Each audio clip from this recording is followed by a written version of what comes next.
When you're asked to find the midpoint and distance between 2 points, you're going to have to use 2 separate formulas, the midpoint formula and the distance formula.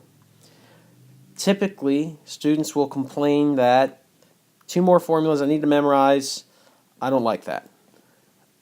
I will respond by saying the midpoint formula and the distance formula should require you very little to no memorization at all, because everything that's involved with the midpoint and distance formula you have seen before. So as long as you know, for example, if you know how to average something, and if you know how to calculate the rise and the run, and you've seen the Pythagorean Theorem before, all things previously learned, then you should be able to use both of these formulas. So first, let me start out by saying what the midpoint formula is. The midpoint formula is just exactly as it sounds. It's the point middle way between those 2 points right there. And what we need to do for the midpoint formula is just take the average of the x's and the average of the y's. And the formula looks like this: x1 plus x2 all over 2, and the y coordinate will be y1 plus y2 all over 2. Since we're looking for a point, the midpoint, we're going to have an x-coordinate and a y-coordinate. And the x-coordinate is just going to be the averages, or the average of your x-coordinates. So in this case, my x's are 2 and negative 2.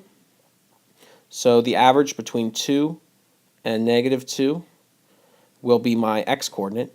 And the average between my y's, 6 and 9, will be my y-coordinate for the midpoint. So I'm just averaging the x's, averaging the y's. I'm going to get, well, this will be 0, and this is going to be 15 over 2 to be 7.5. So that's the midpoint.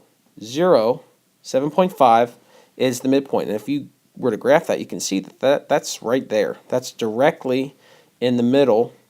Let me do that again, right there. That's directly in the middle. 0, 7.5, as you can see, just the average. Everybody has seen averages before. The distance formula is a little bit more in depth, but it's not that bad. Because what we can do is we're looking for the distance of this line segment. So this green line that I just drew, we're looking for the distance between these 2 points. Well, we can turn this into a right triangle and use what's called the Pythagorean Theorem. So if this length is A, and this length is B, and this length is C, we know the Pythagorean Theorem. It tells us that A squared plus B squared equals C squared. So I'm looking for C. I'm not looking for C squared, I'm looking for C. Well, I can take the square root of both sides. So if I take the square root of this C squared, I'm just going to be left with C, which I want, but I'll also have to take the square root of that side. So the square root of A squared plus B squared is going to equal the distance between those points. Well, you may be asking yourself, how do I calculate the distance? How do I calculate what A is and what B is? Well, this is exactly rise and run. This is the rise over the run. We know how to calculate the run. This is just x2 minus x1. And your run is just y2 minus y1. Things we have seen before. So my formula, and I'm sorry if this is getting a little crowded here, but my formula is just going to be, and how about I write this over here? My formula for distance, the distance is going to equal the square root of A squared, which in this case is my run squared, or excuse me, my rise squared. So this will be y2 minus y1 squared plus b squared. Down here was b squared, which we see is the run squared. So this is going to be x2 minus x1 squared. That looks a lot more difficult if I just said, here's the distance formula. Memorize this, use this. But if you know how to use the Pythagorean Theorem, make a right triangle, you know that a squared and b squared, when you sum those, you'll get c squared. That only helps us so much. We don't really mind or care what c squared is. We want to know what c is, the length, just c. So you take the square root, The square root of a squared and b squared gives you c. And now we see that a is just the rise, which we know how to calculate, and b is just the run, which we know how to calculate. That's where we get this formula. Now let's plug these things in. So the distance is going to equal the differences in the y's.